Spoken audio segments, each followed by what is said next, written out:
Good morning, ladies and gentlemen. At today's press conference, we will hear from Governor Cox, FBI Director Kash Patel, and Sheriff Mike Smith.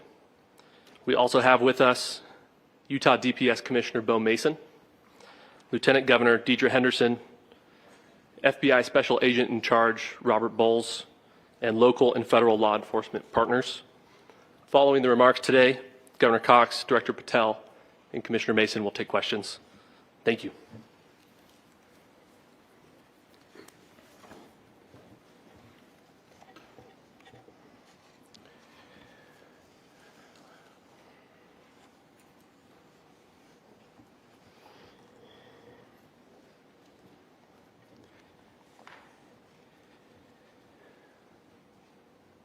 Good morning, ladies and gentlemen. We got him. On the evening of September 11th, a family member of Tyler Robinson reached out to a family friend who contacted the Washington County Sheriff's Office with information that Robinson had confessed to them or implied that he had committed the incident. This information was relayed to the Utah County Sheriff's Office and scene investigators at Utah Valley University. This information was also conveyed to the FBI. Investigators reviewed additional video footage from UVU surveillance and identified Robinson arriving on UVU campus in a gray Dodge Challenger at approximately 8:29 a.m.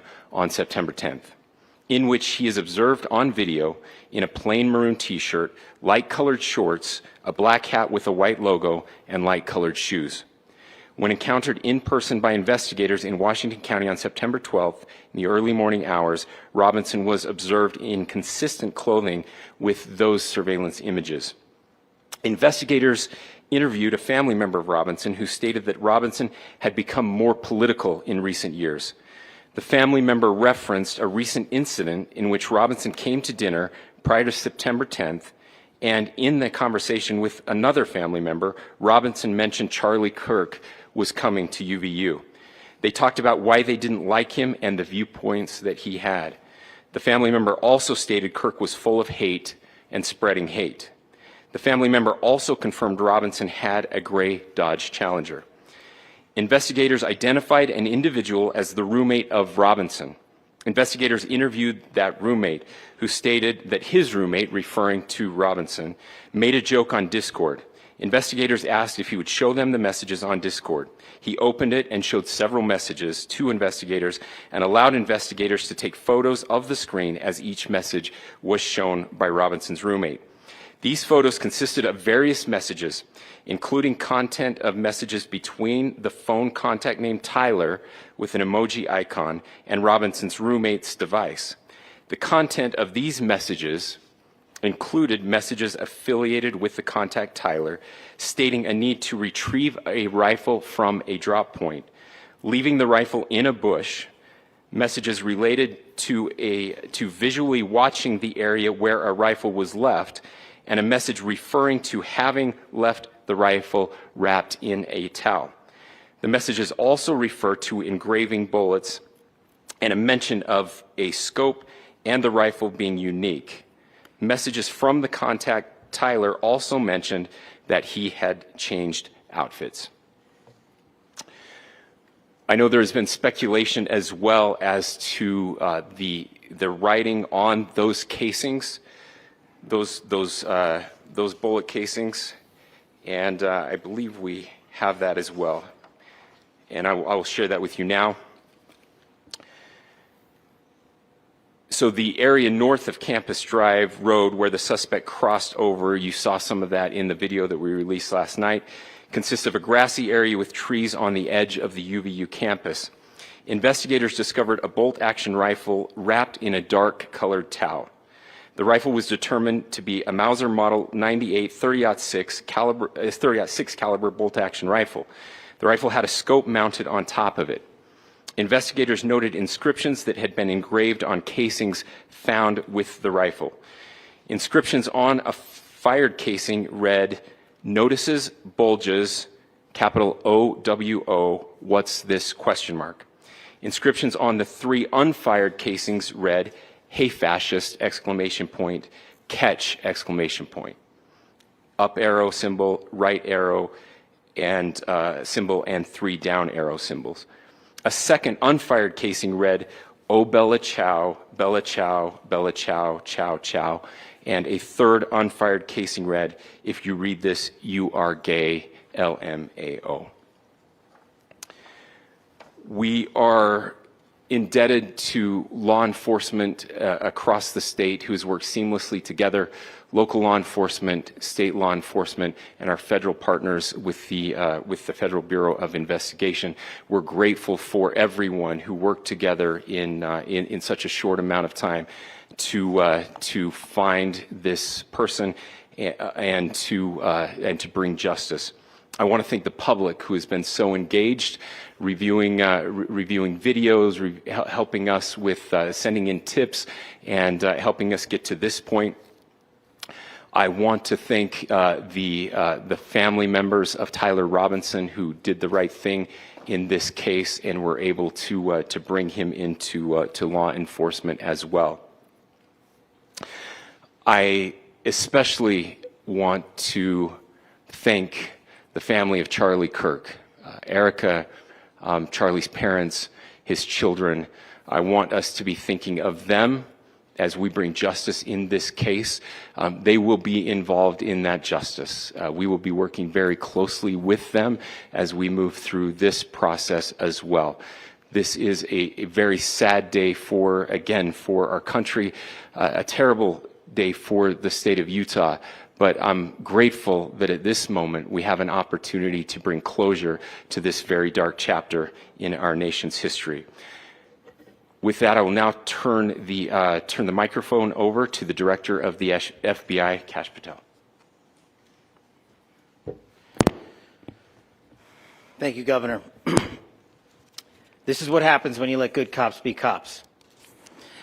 The FBI and our partners are proud to stand here today together to bring justice to the family of Charlie Kirk and honor his memory. I want to express my deep gratitude to President Trump, the Vice President, and the entire White House who have been so incredibly supportive with both resources and just personally to the FBI as a team. They had our backs the entire way, and I just want to express my gratitude for giving us the resources we need to operate in this space to bring this sort of justice at this sort of speed. In 33 hours, we have made historic progress for Charlie. Governor Cox, our partnership has been absolutely incredible these last few days. Our partnership will endure. Your state and local partners, your sheriffs, your DPS community has been unbelievably impressive in the hardest of times. And a case like this cannot be solved, cannot be brought without partnering with your state and local authorities. The FBI has a certain role to play, and we will play that role, and we will lead out for the federal government. But Governor Cox, we are so grateful for your state partnership that led out on this investigation. A little bit of the timeline. Charlie was shot at 12:23 p.m. on Wednesday. The first FBI agents arrived on scene in 16 minutes with chiefs of police at 12:39 and secured the scene. The FBI immediately launched fixed-wing assets. We utilized these assets to transport personnel, specialty technicians, hostage rescue teams. We also utilize these assets to go back and forth from the East Coast and here in Utah to transport forensic evidence and other evidence that will be analyzed and is being analyzed at our FBI laboratories in Quantico and other laboratories, including the ATF. At my direction, the FBI released the first set of FBI photos of the suspect at 10 a.m. local time on 9/11. Then, shortly thereafter, the FBI reward of $100,000 was released at 10:45 a.m. local. Myself and Deputy Director Bongino arrived on the scene at approximately 5:30 p.m. on 9/11. The governor led a press conference last night at approximately 8 p.m., where at my direction, the FBI released a never-before-seen video of the suspect. We also released new images to the public of the suspect. And just last night, the suspect was taken into custody at 10 p.m. local time. In less than 36 hours, 33 to be precise, thanks to the full weight of the federal government and leading out with the partners here in the state of Utah and Governor Cox, the suspect was apprehended in a historic time period. And I want to highlight what Governor Cox said. This would not have been possible without you, the media, and you, the public. That's why we went so public, so fast, and we're so transparent, and we're committed to that transparency. The crime scene, just a little bit there. It is a large crime scene.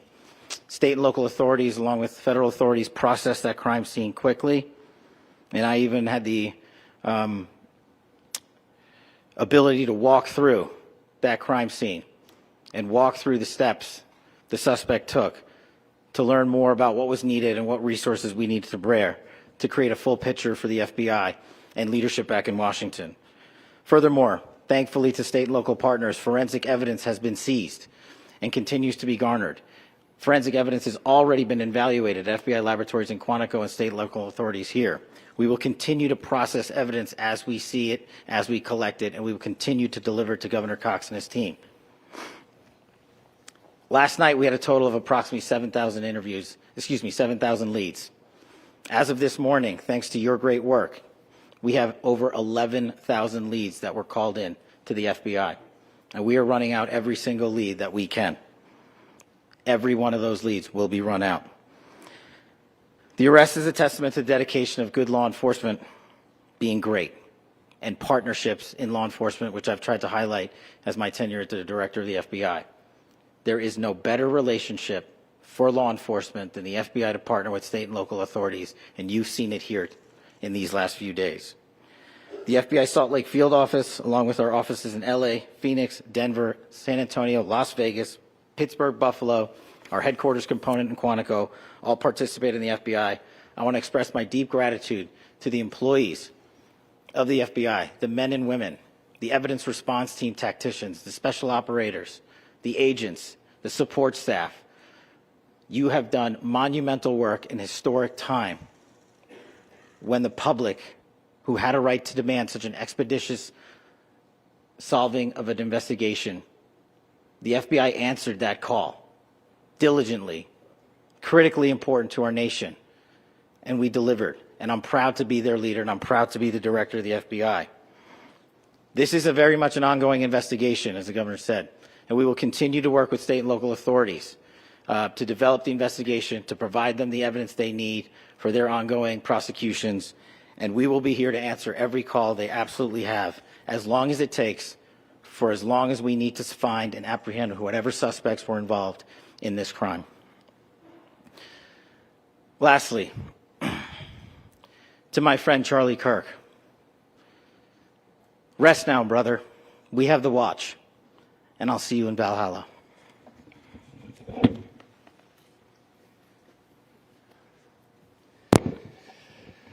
Thank you, and good morning.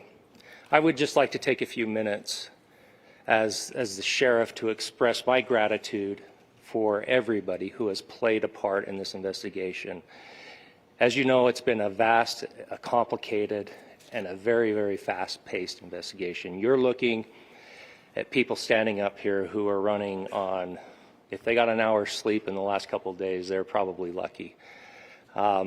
It has been very taxing.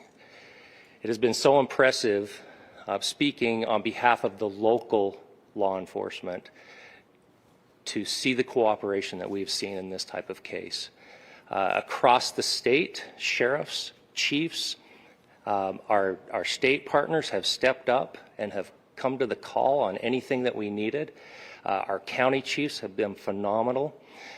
Our Utah County Attorney, Jeff Gray, who's standing up here with us, has been phenomenal in leading us through this investigation. I would like to thank the federal government for their resources, their assets. Our local team here, our FBI team, has been extraordinary in helping us work through this and bring this person to justice.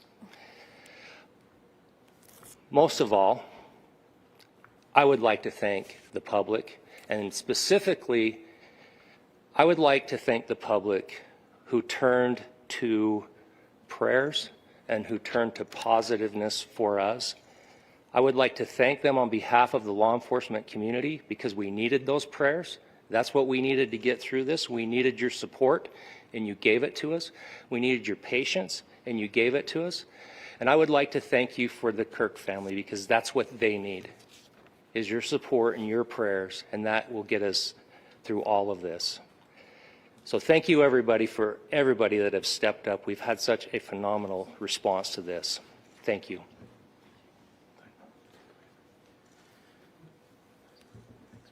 I also want to give a special thanks to the Attorney General and the Department of Justice. Their unwavering support and their commitment to justice is shown true here. And without AG Bondi and Deputy Attorney General Todd Blanche and the resources they brought to bear, we would not have been able to complete our mission. And I just want to say special thanks. It's an honor to be a part of the Department of Justice. Thank you again to our incredible law enforcement team who has worked so hard. Sheriff, I got a solid 90 minutes last night, so I'm probably the most well-rested person up here. Ladies and gentlemen, I get the microphone, so I hope you'll permit me a moment just to share a few more thoughts about where we are and how we got here and maybe a little bit of where we go from here. I don't want to get too preachy, but I think it's important that we, with eyes wide open, understand what's happening in our country today. I've heard people say, well, why are we so invested in this?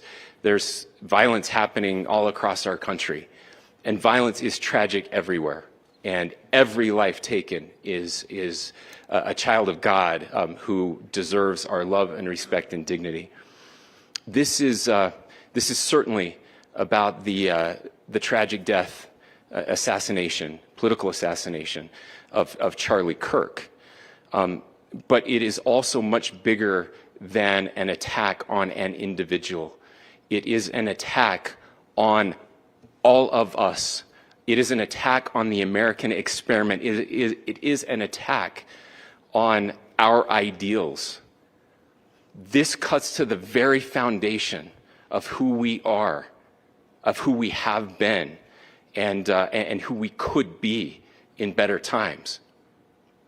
Political violence is different than any other type of violence for lots of different reasons. One, because in the very act that Charlie championed of expression, that freedom of expression that is enshrined in our founding documents, in having his life taken in that very act, makes it more difficult for people to feel like they can share their ideas, that they can speak freely. We will never be able to solve all the other problems, including the violence problems that people are worried about, if we can't have a clash of ideas safely and securely.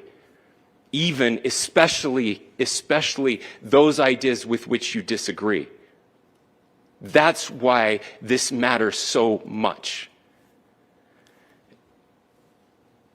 Over the last 48 hours, I have been as angry as I have ever been, as sad as I have ever been.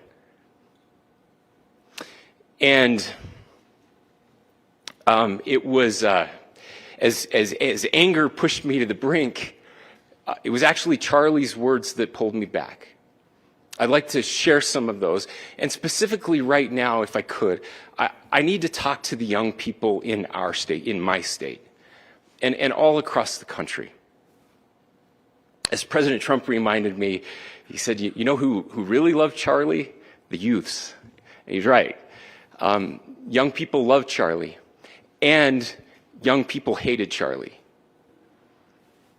And Charlie went into those places anyway. And these are the words that have helped me. Charlie said, when people stop talking, that's when you get violence. He said, the weak can never forgive. Forgiveness is the attribute of the strong. The only way out of the labyrinth of suffering is to forgive. Welcome without judgment, love without condition, forgive without limit. He said, always forgive your enemies. Nothing annoys them so much.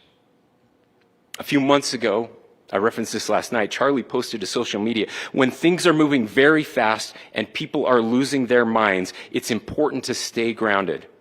Turn off your phone, read scripture, spend time with friends, and remember, internet fury is not real life. It's going to be okay. He again said, when you stop having a human connection with someone you disagree with, it becomes a lot easier to commit violence. He said, what we as a culture have to get back to is being able to have a reasonable agreement, where violence is not an option. Now, again, to my young friends out there, you are inheriting a country where politics feels like rage. It feels like rage is the only option. But through those words, we have a reminder that we can choose a different path. Your generation has an opportunity to build a culture that is very different than what we are suffering through right now. Not by pretending differences don't matter, but by embracing our differences and having those hard conversations. I think we need more moral clarity right now. I hear all the time that words are violence. Words are not violence. Violence is violence. And there is one person responsible for what happened here. And that person is now in custody and will be charged soon and will be held accountable. And yet, all of us have an opportunity right now to do something different. I want to thank my fellow Utahns. This bad stuff happens. For 33 hours, I was praying that if this had to happen here, that it wouldn't be one of us. That somebody drove from another state, somebody came from another country. Sadly, that prayer was not answered the way I had hoped for, just because I thought it would make it easier on us if we could just say, hey, we don't do that here. And indeed, Utah is a special place. We lead the nation in charitable giving. We lead the nation in service every year. But it did happen here. And it was one of us. But I want you to look at how Utahns reacted the last 2 nights. There was no rioting. There was no looting. There were no cars set on fire. There was no violence. There were vigils and prayers and people coming together to share the humanity. And that, ladies and gentlemen, I believe is the answer to this. We can return violence with violence. We can return hate with hate. And that's the problem with political violence, is it metastasizes. Because we can always point the finger at the other side. And at some point, we have to find an off-ramp, or it's going to get much, much worse. But see, these are choices that we can make. History will dictate if this is a turning point for our country. But every single one of us gets to choose right now if this is a turning point for us. We get to make decisions. We have our agency. And I desperately call on every American, Republican, Democrat, liberal, progressive, conservative, MAGA, all of us to please, please, please follow what Charlie taught me. I'll just conclude with words I share often from a friend and author, Yuval Levin, who was asked if he was optimistic about our country. And he said, I'm not optimistic. He said, I hate optimism. Like, that sounds bad. But he said, optimism is a vice. It's this idea that good things are just going to happen. And he said, in the history of the world, good things have never just happened. He says, I'm not optimistic, but I am hopeful. And hope is the virtue that sits between the vices of optimism and pessimism. Hope is the idea that good things are going to happen because we can make them so. I still believe in our country. And I know Charlie Kirk believed in our country. I still believe that there is more good among us than evil. And I still believe that we can change the course of history. I'm hopeful because Americans can make it so. Ladies and gentlemen, we're happy to answer any questions you might have. Governor, can you please speak to whether the suspect is speaking with authorities and his demeanor, Tyler Robinson, when he turned himself in? I cannot speak to that right now. Governor, how do you interpret the engravings on casing on the weapon? Well, I will leave that up to you to interpret what those engravings mean. I think the clearest one that says "catch fascist," there's not, and by the way, that's like catch like a ball, catch this. That's I think that speaks for itself. Governor, can you indicate that he had been communicating? Talk about this level of hatred that this person expressed.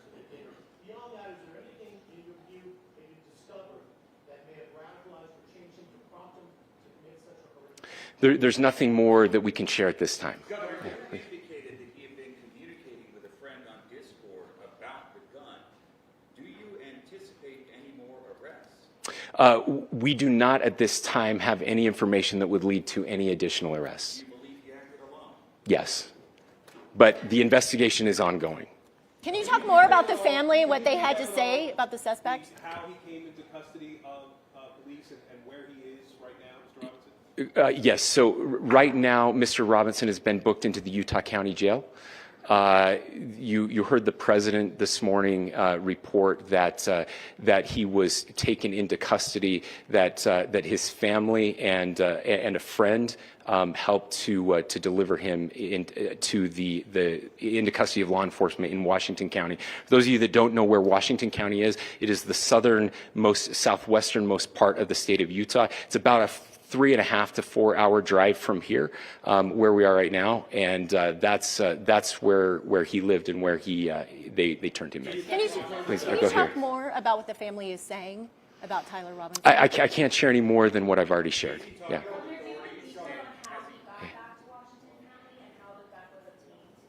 So how we obtained the gun? The gun was found here.